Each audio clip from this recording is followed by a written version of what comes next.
আসসালামু আলাইকুম রহমতুল্লাহি ওবরাকাতু। যারা ঈদের ছুটিতে গ্রামের বাড়িতে যাচ্ছেন পরিবহনে করে অবশ্যই খেয়াল রাখবেন আপনার পাশের সিটে যদি অন্য কোনো অপরিচিত লোক বসে তার দেওয়া কোনো খাবার খাবেন না। এবং আপনারা দেখবেন যে জ্যামজটে গাড়ি আটকে থাকে, তখন কিন্তু আপনারা জানলার ধারে বসে ফোন টেপেন।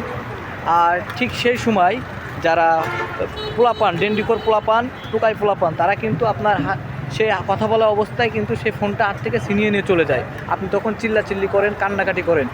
অবশ্যই আপনাদেরকে একটা কথাই বলে যাই, অবশ্যই সচেতন হবেন এবং আপনার ফোনটি সাবধানে রাখবেন আর সুস্থভাবে বাড়ি যাবেন ইনশাল্লাহ।